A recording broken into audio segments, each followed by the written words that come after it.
I just wanted to hit on a couple things before we start walking across the pasture here. I know some of you may even need to take off, and that's fine. But wanted to talk just about a couple things. The first one is that, guys, I'm a huge proponent of soil testing. And, you know, the longer that I do this, the more that I think that there's a value in soil testing. In my 20 plus years doing this, I have seen phosphorus levels go in the tank and stay there. And now we're seeing potassium levels kind of do the same. You know, 20 years ago, if you'd asked me, without a soil test, do we need potassium? I said no. And now, you know, 50, 60% of the time, that answer is probably yes. So the only way that we know that for sure is a soil test. And quite frankly, the best way that we can kind of monitor and continue to keep those grasslands, cool season grasses, up to snuff is by getting a soil sample, making sure that we're balancing P and K, making sure that we have pH levels that are appropriate so that when we do apply those nutrients, they can be utilized. Nothing is quite as frustrating, I don't think, for a producer as to go out there and say, you know, I put on exactly what I thought that I was supposed to. I put on what would have been crop removal. I put on plenty of nitrogen, but I did not get the response. And sometimes, quite frankly, that's because pH just isn't where it needs to be.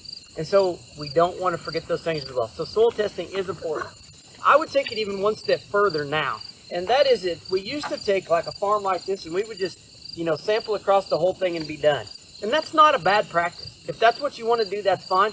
But if you want to continue to even fine tune a little bit, A, what your fertilizer dollar might look like, and B, what you are going to, you know, where you're going to get the best bang for your buck, especially I think when it comes to lime applications, I would even consider starting to break some farms down by soil types or different zones and starting to look at what those look like individually. It may not change a doggone bit what you decide to do. It may mean that you put it in one place or not another, and you might not even be able to variable rate something that way. But at least give yourself a chance with a soil test that costs less than $15 per sample to figure out exactly what that area might be providing to you so that you know what you need to put back. Through the Jefferson County Conservation District, you can get 70% cost share on your soil samples, up to 10 samples for every producer. So if you were wanting to take a parcel and break it out a little bit and try to break it down a little bit to see what it is, the Conservation District has put some cost share funds available to help you. So take advantage of that and start to manage that fertility. You know, our grassland acreage is getting smaller. And as we do that, I think it behooves us to manage it more intensively. And that's going to mean maybe managing it more like a crop production acre.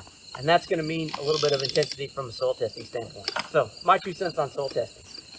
One thing that I will tell you is that if you are going to do soil testing on your own, make sure that each of the samples that you submit to be tested consists of 10 to 12 cores in that composite, okay? It's not until we get to probably 12 cores or so that we reduce variability enough that we feel like we have a good deal of confidence in that number. So take a little extra time, allocate a couple extra hours, and do a soil sample that means something when you're all said and done.